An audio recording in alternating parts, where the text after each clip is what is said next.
What would it take for you to walk into an enemy military base, not with a weapon, not with a bribe, not with a forged officer's badge, but with a white cane, a pair of dark glasses, and a dog? And what would it cost you to walk back out?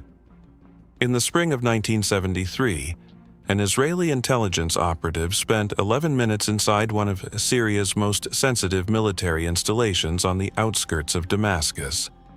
He was not dressed as a soldier. He was not carrying a weapon. He did not hack a gate or knock out a guard. He walked through the front entrance because a young conscript looked at a blind man with a guide dog and decided he was the last person worth stopping. That decision, made in 2 seconds by a bored soldier with a clipboard, would shape the intelligence picture ahead of one of the most consequential wars in Middle Eastern history. But the operative who made it possible never spoke publicly about what he had done. Not because he was sworn to silence, because some of what he had done was not something he could explain in language that made him sound like a hero. This is the story of a man who spent 3 years being someone else, and what happened when the someone else started to feel more real than the person underneath. There is a word in intelligence work that sounds almost romantic. Legend. In films, a legend is a cover story, a few sentences a spy rehearses before crossing a border. In reality, a legend is something closer to a transplant. It is a complete life, inserted into a real world, designed to survive contact with people who actually live there. Building one takes years, and the first thing they take from you, before the documents, before the training, before the alias, is your own name. The operative at the center of this story will be referred to here by his field alias Yusuf. Yusuf al-Masri, a Lebanese schoolteacher from the coastal districts north of Beirut, who lost his sight in a car accident on the Beirut-Damascus highway in 1969. Resident of the Mezzeh district of Damascus, teacher of Arabic literature and history at a school for children with disabilities. Holder of a Syrian residency permit, a lease agreement, a fabricated medical file, and a golden Labrador named Kareem. None of it was real. All of it had to survive being tested by people who had known genuine blind men their entire lives. Yusuf was selected for this operation not because he was the best combatant in his unit, not because he had the most field experience, but because of 2 specific qualities that Mossad's Operations Directorate, the division known as Syria, considered more valuable than either of those things. First, he had spent 18 months studying in Beirut in his early 20s, as part of a student exchange that was itself quietly coordinated by Israeli intelligence. His Arabic was not textbook. It was lived in. He carried a Lebanese coastal accent that could be explained, questioned, and defended in a way that a learned accent could not.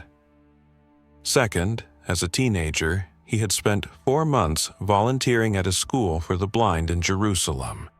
That second fact is the one that made the operation possible. Because what most people do not understand about blindness, what films consistently get wrong, is that a man who has been blind for 4 years does not move like a man who is afraid of walking into walls. He moves like a man who has memorized the world in a different language. He anticipates curbs from the change in sound. He tracks distances not by sight but by the accumulated, automatic knowledge of exactly how many steps it takes to reach the corner, the gate, the chair. A man performing blindness hesitates where a blind man does not. He overcorrects, arms slightly out, head tilted at the angle of caution, and any Syrian security officer who had spent time watching people, which is what Syrian security officers did full-time for their entire careers, would notice that hesitation inside of 30 seconds. Yusuf had watched real blind men move. He had walked beside them, eaten beside them, learned the specific rhythm of a person navigating a world designed for sight. That knowledge became the first architectural layer of the operation. Everything else was built on top of it. The preparation took 3 years. Not 3 years of continuous field work. 3 years of construction, of building the life that Yusuf al-Masri would need to have already lived before he arrived in Damascus. A fabricated medical file was deposited with a physician in Beirut, a real doctor, an unwitting one, who had treated an actual blind patient with a similar background. Mossad's forgers reconstructed the file with modifications precise enough to survive a cursory check, but consistent enough to survive a deeper one.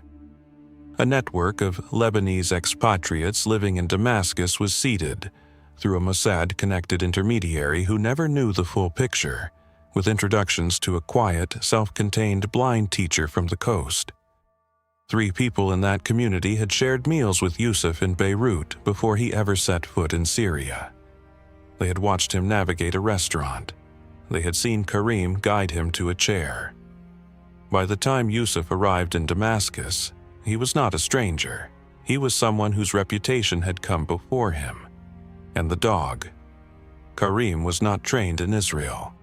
A guide dog trained in Israel would respond to Hebrew commands, would carry the behavioral patterns of an Israeli handler, would, in the worst case, respond to a Hebrew word spoken carelessly in a moment of stress. Karim was trained in Cyprus, through an Arabic language handler network, with commands entirely in the Syrian dialect. Yusuf spent 11 months with Karim before deployment. He did not learn to use the dog as a prop. He learned to trust the dog as a partner, to read the tension in the harness, to follow Karim's body through a crowded space, to let the dog's judgment override his own instincts about where the ground was. For the final 4 months of preparation, he wore blackout contact lenses during training. Not sometimes. Every day, in crowds in restaurants, in meetings with people who did not know he could see them. People brought in specifically to interact with a blind man, to test whether the performance held. He navigated a street market in Tel Aviv wearing blackout lenses and carrying a white cane, with a Mossad surveillance team watching for any tell. Any moment where his eyes tracked movement behind the glasses, where his hand reached for something before the cane found it. He failed the first test. He passed the 6th. By the time his deployment date arrived, the blindness was no longer something he performed. It was the way he moved through the world. Damascus, in 1973, was not a city where strangers passed unexamined. Hafez al-Assad had seized power 3 years earlier, and the security infrastructure he had built was not the blunt instrument of a new dictator. It was the precise, layered architecture of a man who had survived inside a system that ate its own, and who understood exactly how surveillance worked because he had used it to climb. Multiple intelligence agencies operated simultaneously in Damascus, each one watching the others as closely as they watched foreign nationals. The Mukhabarat, the General Intelligence Directorate, maintained informant networks in every neighborhood. Building managers filed weekly reports on tenants. Shopkeepers were expected to flag anyone who asked questions that did not have an obvious reason behind them. In this city, a Lebanese foreigner living alone in the Medzeh district would be noticed. That was not a question. The question was what kind of attention he attracted. And here is the thing about a blind man in a city of watchers: he generates a specific kind of attention that is almost its own protection. People helped Yusuf. Neighbors carried his groceries up the stairs. Children guided him across intersections. The woman who ran the tea stall 2 streets over learned that he took his tea without sugar and began preparing it before he arrived, because she had memorized his Tuesday and Thursday schedule. A blind man asks fewer questions than a sighted one. He moves in smaller circles. He does not stare at buildings or linger at corners or study the faces of people passing military checkpoints. His presence in a neighborhood registers as an object of mild sympathy, not suspicion. He was, in the security calculus of Damascus, the last person worth watching. But there was already one fact that Yusuf did not know. One Tuesday morning, 3 months after his arrival, he met an elderly civilian contractor named Abu Faris outside a facility he had been tasked with mapping. And Abu Faris had a son. The son's name was Tariq, and the unit number Yusuf had been told Tariq worked for, the administrative posting that explained why a young soldier visited his father on weekday mornings in a restricted district, did not match anything in any civilian registry. Yusuf did not know this yet. He thought he had made a friend.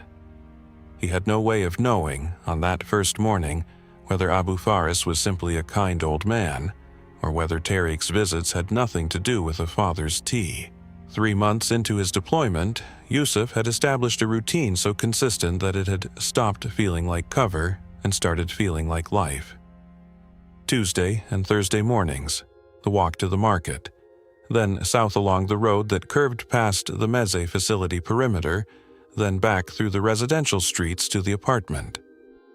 Wednesday afternoons, classes at the disability school, which were real.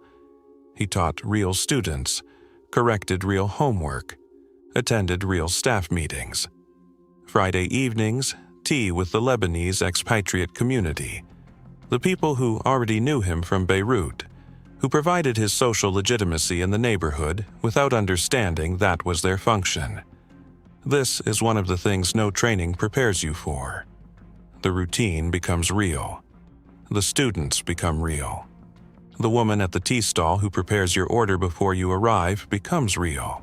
And when real things accumulate around a false identity, the false identity begins to feel like the most solid thing you own, because it is the thing you have built with your hands, day by day, in a city that would destroy you if it knew your actual name. Yusuf was 3 months in. His transmissions to Tel Aviv had been routine. Perimeter observations, guard rotation timings, vehicle patterns at the service gate. Nothing that required a decision, nothing that required risk beyond the permanent ambient risk of being who he was in the city where he was. Then Abu Faris's tool bag hit the ground. The collision was not planned. That is the detail that intelligence analysts later found most instructive and most uncomfortable, because it means the entire chain of events that followed was initiated not by operational design, but by a dog being distracted by a smell. Karim lurched. The cane clattered. Yusuf went to one knee on the paving stones. Abu Faris, who had been walking to the service gate with a leather tool bag over his shoulder, stopped immediately and helped him up with the automatic, unhesitating courtesy of a man for whom helping was simply what you did. They walked to a tea stall together. They talked for 40 minutes. Yusuf said almost nothing.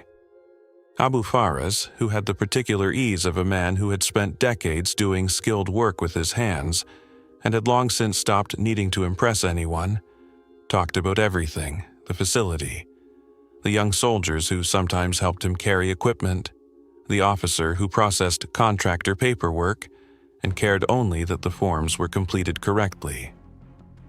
What Yusuf brought back from that conversation was an understanding that had not been in any of the pre-deployment briefings. The service gate was not the hardest point of entry, it was the easiest. The guard rotation was minimal. The contractor badge verification was clipboard-based, not electronic. The officer who managed access was bureaucratic rather than security-minded, a man performing administration, not protection. He reported this to Tel Aviv through the cutout protocol, a coded message embedded in a letter to a fictional cousin in Beirut sent via Cyprus. Tel Aviv's response was careful and clear. Continue observation, no direct action. Yusuf acknowledged the instruction. He also began cultivating Abu Faris. This is the decision that the debrief in Athens would return to repeatedly, not because it was obviously wrong, but because it was the kind of decision that looks like operational instinct from one angle and looks like something else entirely from another. He did not recruit Abu Faris. He did not ask him questions that a blind Lebanese schoolteacher would have no reason to ask. He simply allowed the Tuesday morning ritual to continue. The wall, the rest, the two men sharing a few minutes before the old contractor went through his gate. And over 6 weeks, through the natural accumulation of a genuine human friendship, Yusuf learned things that no amount of perimeter observation could have told him. The internal courtyard layout, the approximate position of the main signal processing building relative to the eastern antenna array, the fact that officer rounds inside the facility ran on a predictable schedule tied to shift changes, not independent patrol timing, the fact that contractors were given access lanyards that were sometimes left at the security desk, meaning the internal verification system was procedural, not biometric. He also learned that Abu Faris had a son. His name was Tariq. He was a signals corporal. He was stationed, Abu Faris mentioned with quiet pride, at an administrative unit on the other side of the city. He visited on weekday mornings when his schedule allowed, because he worried about his father making the walk to the facility alone. Yusuf recorded the unit number and address from Abu Faris's offhand description. He noted it in his transmission log. He assessed Tariq as a low-risk peripheral contact, the kind of incidental human connection that builds around any long-term cover, present but manageable. He was wrong about that, but he would not know it yet. The meeting with Tariq was arranged by Abu Faris with the uncomplicated generosity of a man who believed that two people with common ground would simply enjoy each other's company. Tariq had studied briefly at AUB. Yusuf, per his legend, had spent years there. It was the most natural introduction in the world. They met on a Friday evening at Abu Faris's apartment. The father made tea. The son asked questions. Not aggressive questions, not the rapid, circling questions of a trained interrogator looking for inconsistencies. The genuine, curious questions of a young man who was interested in the person in front of him, in the experience of losing sight, in what it was like to teach, in what Beirut had been like in the years before the trouble started. Each question was, in its own way, a test. Not because Tariq was running a protocol, but because a genuinely curious person asking genuine questions is, in some ways, harder to deceive than a professional interrogator. A trained interrogator looks for specific inconsistencies. A curious young man simply notices when something feels slightly wrong, when the warmth behind an answer is missing, when the timing is a fraction off, when the person across the table seems to be accessing a filing cabinet rather than a memory. Yusuf passed the conversation. He was certain of it. In the way that an experienced operative develops a reading of a room, he had felt no shift in Tariq's energy, no moment where the young man's eyes had flattened or his questions had sharpened. He walked home satisfied. It was only in the apartment, running the conversation back through his mind with the precision that fieldwork demands, that he found the moment he could not resolve.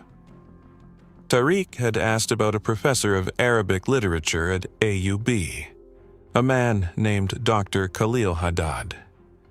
Yusuf had said he remembered him, a quiet man, excellent teacher. Tariq had nodded. Sitting in the apartment that night, Yusuf realized he did not know whether Dr. Khalil Haddad was real. The name was not in his pre-deployment briefing files. It was not in the AUB faculty list he had memorized. It may have been a name Tariq had invented to test whether a man who claimed to have attended AUB would claim to remember a professor who never existed. Or Haddad was real, Tariq had known him, and the answer had landed correctly. Or Haddad was real, Tariq had never met him, and the nod had simply been polite acknowledgement. 3 possibilities. No way to determine which was true. Yusuf sent an emergency assessment to Tel Aviv that night. He used the word he had been trained to use only when the risk had crossed from manageable to structural. He sent the word fracture. Tel Aviv's response took 36 hours. 36 hours is a long time when you are sitting in an apartment in Damascus, deciding whether to pack your bag or walk to the market as usual. Yusuf walked to the market as usual, not because he was certain it was safe, because the alternative, breaking routine, missing his Tuesday walk, failing to appear at the wall, would itself be a signal. In a city of watchers, the absence of a blind man from his usual wall is as loud as a shout. He sat on the wall. He let Karim rest. He counted the seconds between guard movements at the service gate. When Tel Aviv's response finally came, it did not contain the extraction window he had requested. It contained a question. A single, specific question. Confirm the unit number and address you recorded for Tariq's posting. He confirmed it. Tel Aviv came back in 4 words. That unit does not exist. He read the message 4 times. The unit number Abu Faris had casually mentioned. The administrative posting that explained why a young signals corporal visited his father in the Meze district on weekday mornings corresponded, according to Tel Aviv's records, to a division of Syrian military intelligence responsible for monitoring foreign nationals in sensitive residential areas. Tarek was not a son visiting his father, or he was that too. That was the part that made it worse. He was probably both. A man who genuinely loved his father, and who had also, at some point, flagged the Lebanese blind teacher his father had befriended as a person worth examining.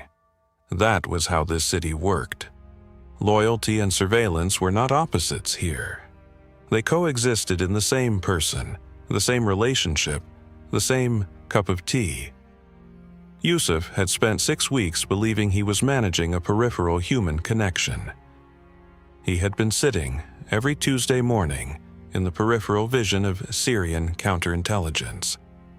And the question that Tel Aviv's message did not answer, the question that Yusuf sat with in his apartment that night with Karim's head on his knee, was not whether Tariq had identified him. It was whether Tariq had identified him yet. There is a difference between those 2 things. A difference measured in hours, perhaps. In the gap between a flag on a surveillance board and a name on an arrest order. In the distance between a photograph on a bulletin board and a hand on a door. He did not know which side of that gap he was on, and Tel Aviv, in its response, had not told him to run. It had told him something that, in some ways, was harder to hear. It told him to go back on Tuesday.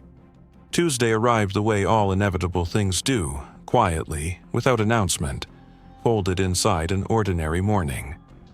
Yusuf dressed the same way he always dressed. Dark trousers, a plain collared shirt, the kind of clothes that said schoolteacher and said nothing else. He put on the dark glasses. He picked up the white cane. He clipped Karim's harness and the dog stood immediately, weight shifting forward, ready in the way that working dogs are always ready, without drama, without ceremony. As if every morning is simply the continuation of a task that has no real beginning and no real end. He stood at the apartment door for a moment longer than usual, not because he was afraid. He had processed the fear during the 36 hours of waiting for Tel Aviv's response, had taken it apart, examined it, and put it somewhere that it would not interfere with his legs or his hands or his voice. That was the only useful thing fear could be converted into in this work, fuel for precision. He stood at the door because he was deciding, one final time, whether the thing he was about to do was the thing he had been authorized to do. Tel Aviv had told him to go back on Tuesday. They had not told him to go through the gate. Those were 2 different instructions. He had been telling himself for 3 days that they were the same instruction, that going back to the wall, re-establishing routine, reasserting the normalcy of the blind Lebanese teacher with his dog and his cane, that this naturally included the thing that Abu Faris's schedule might make possible. He opened the door. He and Karim went down the stairs and into the morning. He arrived at the wall at the usual time. Abu Faris was not there. This was the false start. The moment the plan Tel Aviv had not authorized and Yusuf had not officially made, simply did not materialize. The wall was a wall. The morning was a morning. Karim sat in harness and watched the street with the alert, uncomplicated attention of a dog who had no investment in what happened next. Yusuf sat for 25 minutes. He performed the routine, the water bottle, the rest, the small adjustments of a blind man settling into a familiar spot. 2 people passed and said good morning. He returned the greeting. A delivery cart rattled by. Somewhere behind the facility perimeter, a vehicle engine started and ran for a few minutes, then cut out. Abu Faris did not come. Yusuf stood up, called Karim to heel, and walked back toward the market. Not quickly, not with any detectable change in rhythm. Inside, something he would not name as relief had begun to move through him. The decision had been taken out of his hands. The morning had produced nothing to act on. He would report to Tel Aviv that routine had been re-established, that no new surveillance indicators had been observed, that the cover was holding. He was half a block from the market when he heard Abu Faris calling his name. The old man was out of breath. He had been delayed, a problem with his apprentice again. The boy had arrived late. Abu Faris had had to wait at the apprentice's building, and then the 2 of them had walked together faster than Abu Faris preferred to walk. And now the apprentice had gone ahead and Abu Faris had spotted Yusuf from across the street. He was carrying the tool bag. He was alone. The apprentice, it emerged in the next 30 seconds of breathless explanation, had been sent ahead to check in at the gate because Abu Faris had realized he had left one of the panel access forms at home and had already filled it in and signed it. And so, could Yusuf carry the tool bag to the gate? Just to the gate, the boy would take it from there. Yusuf said yes before he had finished deciding whether to say yes. That is the truth of it. The word came out with the automatic warmth of Yusuf al-Masri, the character, the legend, the man who had been built to say yes to Abu Faris before the operative underneath could run the calculation. And then they were walking. The near abort happened 40 meters from the gate. Yusuf became aware, in the lateral peripheral vision that dark glasses did not fully block, of a second guard position that had not been there on his previous perimeter walks. Not a checkpoint. A man standing near the eastern fence with the specific quality of stillness that is different from a soldier waiting out a boring shift. The stillness of observation. His left hand tightened on the cane. Karim felt it through some register of attention that dogs use and humans cannot name.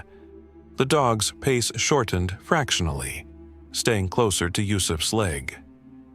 Yusuf breathed out slowly. He made the calculation in the time it takes to take 3 steps. If the man at the fence was watching for someone, he was watching for a sighted person behaving suspiciously. Not a blind man walking with an old contractor he had been seen with every Tuesday for 2 months. The surveillance, if that was what it was, would have a profile. That profile would not include Yusuf al-Masri. Not yet. He kept walking. The man at the fence did not move. The guard at the service gate was different from the one Yusuf had observed in previous weeks. Younger, rounder-faced, with the clipboard held at a slight angle that suggested he had only recently been given the responsibility of holding it. Abu Faris presented his contractor badge. The guard checked it against the list. He noted the tool bag in Yusuf's hand with a brief, assessing look. Abu Faris explained his friend, a blind teacher from the neighborhood, had been kind enough to carry the bag from the market. Could he leave it just inside the gate? The apprentice was already inside. He would collect it immediately. The guard looked at Yusuf. Yusuf did not look back. He was slightly turned, the way a blind man orients toward a voice, toward sound, rather than toward a face. And he was patient in the specific way that a man who cannot see learns to be patient in bureaucratic moments, because he has learned that the transaction will complete without his visual participation. Karim sat. The guard looked at the dog. Something shifted in the guard's expression, not suspicion, something simpler and more human than that. Something close to the look the woman at the tea stall had when she prepared Yusuf's order before he arrived. A mild, reflexive kindness toward a situation that seemed clear. He waved them through. Yusuf walked into the facility the way Yusuf al-Masri would walk into any unfamiliar space. Cain sweeping in a short, controlled arc, Karim slightly ahead, the pace measured and unhurried. The courtyard was larger than his perimeter estimates had suggested, a mistake in his calculations, the kind that cannot be made from the outside regardless of how carefully you count seconds and estimate distances. Actual interior space almost always exceeds external inference. He did not stop to correct his mental map. He walked with Abu Faris toward the first electrical panel housing, carrying the bag, the movements of a man doing a small favor on a Tuesday morning. The main building was to the north. The antenna arrays were to the east, closer together than aerial photography had indicated, which meant the signal routing between them was shorter, which meant the processing infrastructure was more centralized than Tel Aviv's current assessment. A cable conduit ran along the base of the eastern wall, disappearing below a drainage cover. Underground routing. Confirmed. He was cataloging everything without looking at anything. And then, in a single peripheral pass as Abu Faris led him past the security post, he saw the bulletin board. Standard notices, a duty roster, a printed memo with a photograph attached.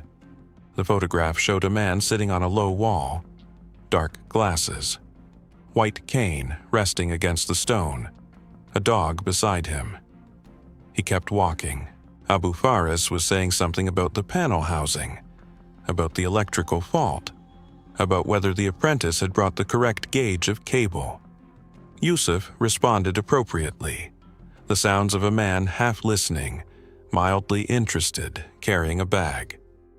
The false release came 30 seconds later, when the apprentice emerged from a side door, took the bag, and Abu Faris turned to Yusuf with the satisfied expression of a task simplified and said, "That's done. You can go back to your wall. I'll find you when I'm finished." And Yusuf understood, with a clarity that arrived too late to be useful, that the photograph on the bulletin board did not mean what he had spent 3 months fearing it meant. It meant something worse. It meant they were not yet certain. It meant he had been inside the building that was watching him, carrying a tool bag for the man whose son was deciding whether he was who he said he was. And the operation was neither blown nor safe. It was suspended in exactly the kind of uncertainty that the Mukhabarat was very, very good at maintaining, until the moment it chose not to. He handed Abu Faris the empty bag and walked back toward the gate. The guard waved him through without looking up from the clipboard. The man at the eastern fence was gone. Yusuf walked back to the wall, sat down, and let Karim put his head in his lap. He sat there for 4 minutes. Then he stood up and walked home to write the most important transmission of his 3 years in Damascus. A message he had no idea how to begin, because it contained 2 contradictory truths that Tel Aviv needed to hold simultaneously. He had succeeded, and the success had made everything more dangerous. The message Yusuf sent that afternoon was the most precise thing he had ever written, and the most incomplete.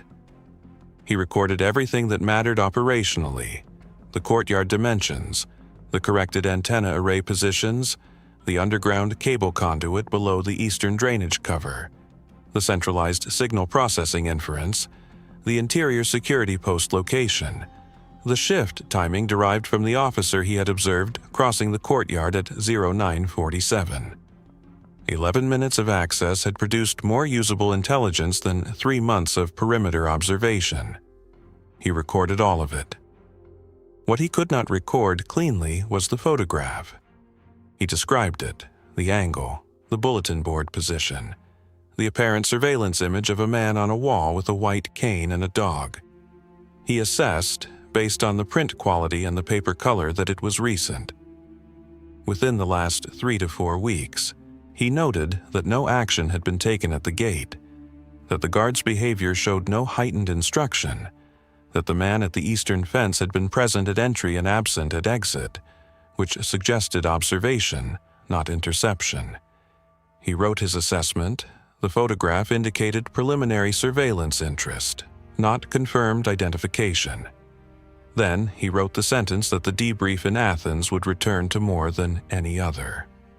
However, I cannot determine whether my entry into the facility today was undetected or whether it was permitted. Those are two completely different situations. An undetected entry means the cover held. A permitted entry means someone inside that facility had decided to let him walk in to see what he would do, where he would look, what he would carry out.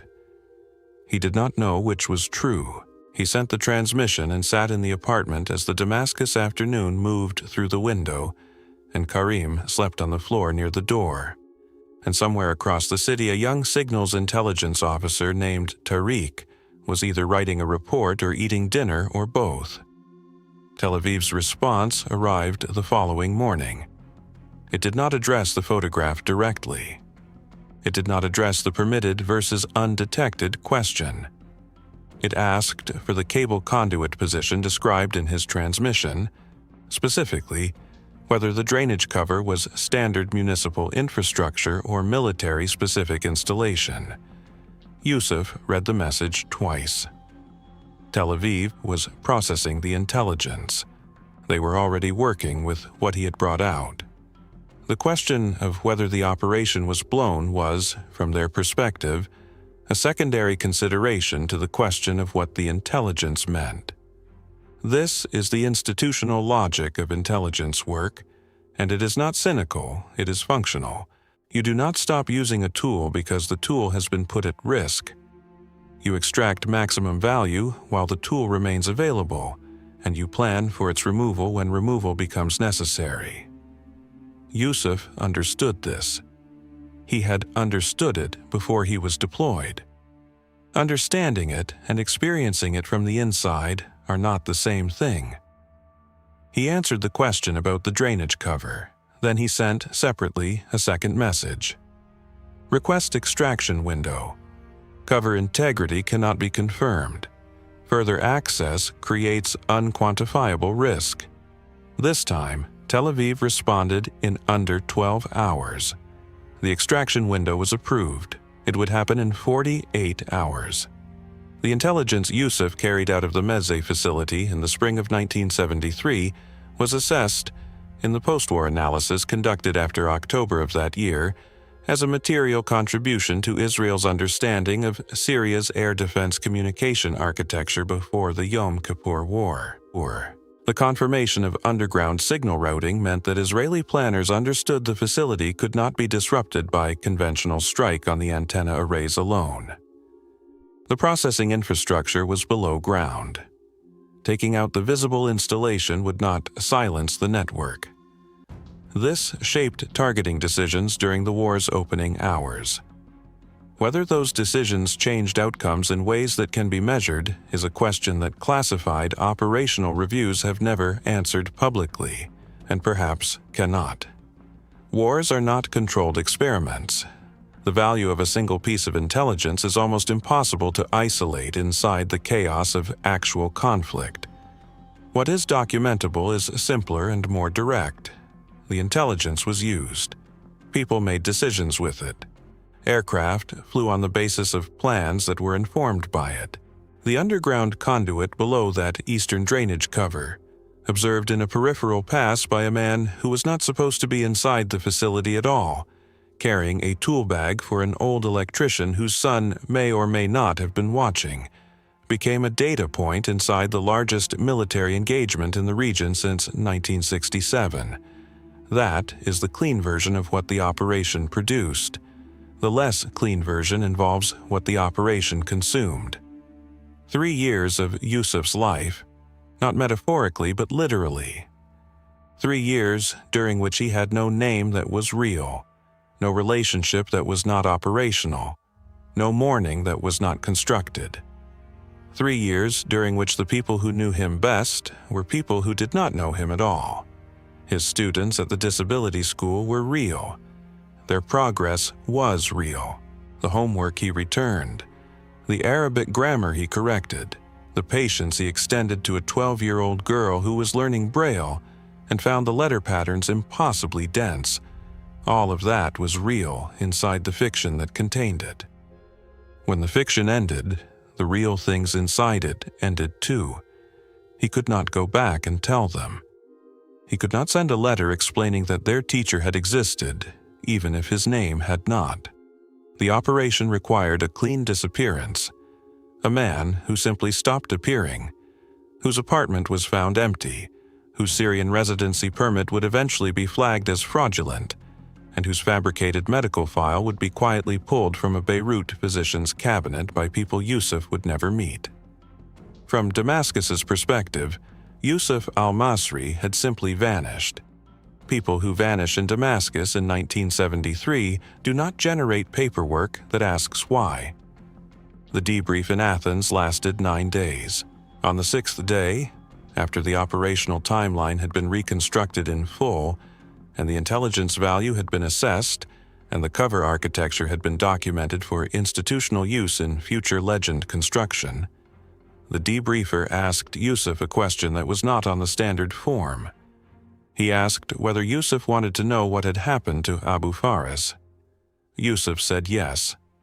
The debriefer said that Caesarea's monitoring team, the separate team that had been activated to observe whether Tariq moved against Yusuf, had noted that Abu Faris had been brought in for questioning by Syrian military intelligence approximately 72 hours after Yusuf's disappearance.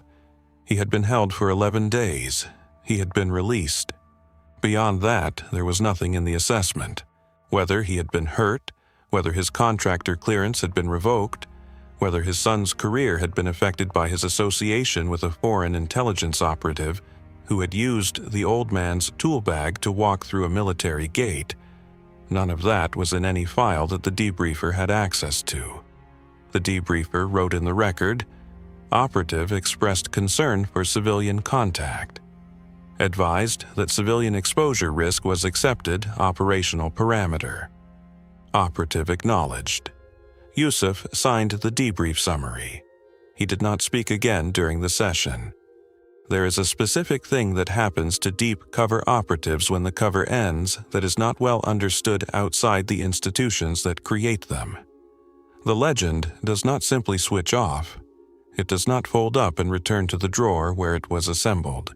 It persists in muscle memory, in the reflexes of a man who has navigated crowds without sight for months, in the automatic calculation of exit routes, in the way he sits in a restaurant with his back to the wall because Yusuf al-Masri, who could not see who was behind him, had learned to position himself that way, and the lesson outlasted the man. Yusuf spent 2 years in training roles after Damascus. Then administrative work. Then, by his own account, recorded in a single line of a personnel file that was later partially declassified, he left. He did not leave because the work had become too dangerous. He left because he had spent 3 years being believed, completely, genuinely believed, by people who had no idea what they were believing in. And he had found that the experience of being trusted under false pretenses by a kind person is not something that operational discipline can fully process. It sits in a place that debrief protocols do not reach. Abu Faris had held a door open for a blind man, had helped him to his feet when the dog lurched, had prepared his tea before he arrived at the stall, had wanted to introduce him to his son because he thought 2 people with common ground would enjoy each other's company. None of it had been a test. None of it had been surveillance. It had simply been what people do when they believe someone in front of them is who they say they are. The Meze signals facility continued operating through the 1970s. Its existence was never publicly acknowledged by Syria. The Israeli operation that briefly walked through its service gate was never officially confirmed. Somewhere in Damascus, In a city that has since been changed beyond recognition by events that have nothing to do with this story, there may still be a bulletin board photograph of a man sitting on a low wall. Dark glasses, white cane, a dog beside him. The caption, if there ever was one, is not known. If the history of intelligence operations has taught us anything, it is that the operations we never hear about are not the ones that failed. They are the ones where the cost was paid quietly, by people whose names we will never know, for reasons we were never meant to understand. If this kind of history matters to you, subscribe. There is more.